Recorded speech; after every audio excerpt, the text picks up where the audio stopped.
참 이상한 일입니다. 힘들다고 해서 들어줬고 어렵다고 해서 도와줬습니다. 상황이 너무 안타까워 내 돈과 시간을 써가며 그 사람이 다시 일어설 수 있도록 곁을 지켰습니다. 그런데 어느 날부터 연락이 뜸해지더니 심지어 내 뒤에서 험담을 하고 다닌다는 기가 막힌 소문이 들려옵니다. 배신감에 잠이 오지 않고 내가 사람 보는 눈이 그렇게 없었나? 자책하게 됩니다. 하지만 당신의 잘못이 아닙니다. 당신의 선의는 진심이었지만 바로 그 지점이 문제입니다. 너무 잘해준 것이 관계를 망친 결정적인 원인이 될 수 있습니다. 우리 주변에는 타인의 호의를 그대로 받아들이지 못하는 마음들이 꽤 많습니다. 자신이 받은 도움의 무게를 견디지 못해 은인을 적으로 돌려버리는 역설적인 비극. 도대체 왜 일어나는 걸까요? 지금부터 그들의 뇌 속에서 벌어지는 기괴한 기억 조작의 현장을 파헤쳐 보겠습니다. 우리는 흔히 도움을 주는 행위를 사랑이나 배려라고 생각합니다. 주는 사람 입장에서는 명백히 그렇습니다. 하지만 받는 사람의 뇌 속에서는 전혀 다른 화학작용이 일어납니다. 심리학에서는 이를 자존감 위험 모델이라고 부릅니다. 도움을 받는다는 것은 당장의 문제를 해결해 주기도 하지만 동시에 너는 혼자서 이걸 해결할 능력이 없어 라는 메시지를 함께 전달합니다. 자존감이 건강한 사람은 이 메시지를 이번엔 좀 부족했네, 다음에 갚아야지 하고 쿨하게 넘깁니다. 하지만 자존감이 낮은 사람에게 타인의 호의는 감사한 선물이 아니라 비참한 확인사살이 됩니다. 도움이 클수록 자신의 무능함은 더 크게 부각됩니다. 그래서 그들은 고마움을 느끼는 대신 자신의 치부를 들춰낸 당신에게 적개심을 품습니다. 당신 앞에만 서면 자신이 너무 초라해 보이기 때문에 당신을 미워함으로써 스스로를 보호하려 드는 것입니다. 인간관계에는 상호성의 원칙이라는 강력한 규칙이 존재합니다. 모든 사회적 동물은 받은 만큼 돌려줘야 한다는 본능적인 압박감을 느낍니다. 뇌과학적으로 인간은 누군가에게 빚을 졌다는 이 부채감을 빨리 해결해야 할 생존 스트레스로 인식합니다. 문제는 당신이 베푼 호의가 상대방이 도저히 갚을 수 없는 수준일 때 발생합니다. 이를 과잉 혜택 상황이라고 합니다. 예를 들어 경제적으로 무너진 친구에게 큰 돈을 빌려주거나 결정적인 성과를 떠먹여 주었다고 가정해보세요. 상대방은 처음에는 고마워하지만 시간이 갈수록 이걸 언제 다 갚지? 라는 막막함에 짓눌립니다. 거대한 호의 앞에서 일종의 심리적 파산을 선언하게 되는 것입니다. 이 견디기 힘든 스트레스를 해소하기 위해 그들은 아주 비겁하지만 쉬운 방법을 택합니다. 바로 채권자인 당신을 나쁜 사람으로 만드는 것입니다. 채권자인 당신이 나쁜 사람이 되어야만 빚을 갚지 않아도 되는 명분이 생깁니다. 여기서부터 무서운 뇌의 기억 조작이 시작됩니다. 저 사람이 순수한 마음으로 도와준 게 아닐 거야. 잘난 척하려고 나를 이용한 거지. 사실 나를 무시하고 있었던 거야. 라고 스스로를 세뇌합니다. 당신의 순수한 의도를 왜곡함으로써 부채감이라는 지옥에서 탈출하려 합니다. 호의를 권리로 착각하는 단계는 이미 지났습니다. 이제 그들에게 당신은 자신의 초라한 과거를 알고 있는 목격자이자 매일같이 부채감을 주는 불편한 존재일 뿐입니다. 당신이 나쁜 사람이 되어야만 그들의 마음이 편해지는 이 기막힌 역설이 배신의 시작입니다. 상대가 당신을 공격하는 이유는 당신이 나빠서가 아니라 당신이 너무 눈부셔서 그들의 그림자가 짙어졌기 때문입니다. 살면서 배신이나 착취를 당해본 사람들은 타인의 친절을 있는 그대로 믿지 못합니다.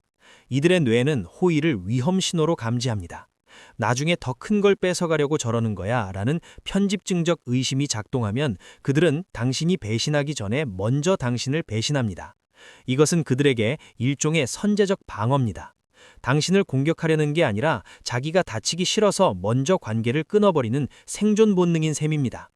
특히 회피형 애착가 사진 사람들에게 당신의 지속적인 친절은 통제나 간섭으로 느껴집니다. 다가갈수록 뒷걸음질 치고 잘해주면 잘해줄수록 당신을 숨막히게 하는 존재로 규정합니다.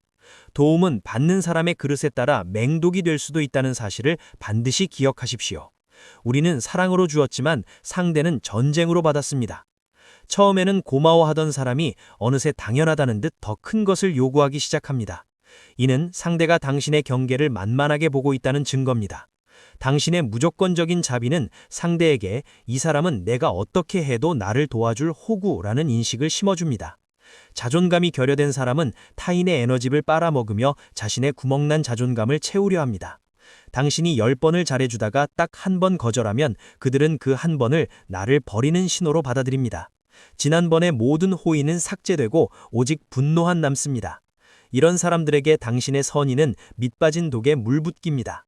상대방의 인성을 먼저 분별하지 않은 채 쏟아부은 진심은 결국 당신의 영혼을 피폐하게 만들 뿐입니다. 이제는 착한 사람 가면을 벗고 냉정해질 때가 되었습니다. 그렇다면 어떻게 도와야 배신당하지 않을까요? 가장 먼저 이해해야 할 전략은 겸손한 도움입니다. 당신이 무언가를 성취해서 남을 도울 여유가 생겼을 때 절대로 당신의 우월함을 드러내지 마십시오. 특히 자존감이 낮아진 지인에게 도움을 줄 때는 당신의 능력이 드러나지 않도록 최대한 몸을 낮춰야 합니다. 내가 해결해 줄게가 아니라 나도 운이 좋아서 알게 된 건데 같이 해보자 라고 말해보세요. 당신의 우월함이 상대의 결핍을 자극하지 않도록 도움의 포장지를 바꾸는 것입니다. 이것은 비겁한 것이 아니라 깨고 싶지 않은 관계를 지키면서도 불필요한 시기와 배신으로부터 당신을 지키는 가장 지혜로운 처세입니다. 진정한 고수는 남을 도울 때조차 자신의 칼을 함부로 번쩍이지 않는 법입니다. 일방적으로 주기만 하는 관계는 절대로 오래갈 수 없습니다. 주는 사람은 강자, 받는 사람은 약자가 되는 수직관계가 형성되기 때문입니다. 관계의 균형을 맞추려면 상대방에게도 당신을 도울 기회를 주어야 합니다. 이 부분은 네가 더 잘하잖아. 조언 좀 해줄래? 혹은 내가 지금 좀 바쁜데 이것 좀 도와줄 수 있어? 처럼 작은 부탁을 통해 상대방에게 기여할 틈을 열어주세요. 이것은 상대방에게 나도 쓸모 있는 사람이다. 나도 너에게 줄 것이 있다. 라는 자기 효능감을 심어줍니다. 당신이 시혜자가 아니라 동반자라는 인식을 심어줄 때 비로소 부채감은 사라지고 건강한 고마움이 싹텄습니다. 일방적인 자선은 상대를 무력하게 만들지만 상호작용은 상대를 성장시킨다는 사실을 잊지 마십시오. 아무리 노력해도 안 되는 관계는 분명히 존재합니다. 필요할 때만 찾아와 감정 쓰레기통으로 쓰는 사람, 당신의 좋은 소식에 표정이 굳는 사람, 당신의 약점을 수집해 다른 곳에서 떠벌리는 사람은 지체 없이 멀리하십시오. 이런 사람들을 바꾸려 하지 마세요. 그것은 불가능합니다. 조용히 마음의 문을 닫고 물리적, 심리적 거리를 두는 것만이 답입니다. 당신의 에너지는 그 가치를 아는 사람들에게만 쓰여야 합니다. 누군가 당신의 호의를 배신했다고 해서 자책하지 마십시오. 당신의 빛이 너무 강해서 상대의 그림자가 짙어졌을 뿐입니다. 이제 사람 보는 눈을 키우고 내 마음을 당연하게 여기지 않는 진짜 인연에게만 당신의 귀한 진심을 선물해보세요. 지금까지 우리가 베푼 선의가 왜 상처로 돌아오는지 그 복잡한 심리를 살펴봤습니다. 배신당한 후 내가 뭘 잘못했을까 고민하며 밤을 지새웠던 당신에게 이 말을 전하고 싶습니다. 당신은 그저 따뜻한 사람이었을 뿐이고 상대는 그 온기를 감당할 그릇이 되지 못했을 뿐입니다. 타인의 열등감까지 당신이 책임질 수는 없습니다. 이제 그만 미안해하고 그 에너지를 당신 자신을 돌보는 데 쓰십시오. 여러분은 비슷한 경험을 하셨을 때 어떻게 대처하셨나요? 댓글로 여러분의 지혜를 나눠주세요. 모든 씨앗이 비옥한 땅을 만나는 것은 아니듯 당신의 선의도 그릇이 되는 사람에게만 꽃을 피웁니다. 타인의 열등감까지 책임지려 애쓰며 당신의 고귀한 빛을 스스로 끄지 마십시오. 가장 먼저 구원하고 지켜야 할 대상은 언제나 당신 자신임을 잊지 말아야 합니다.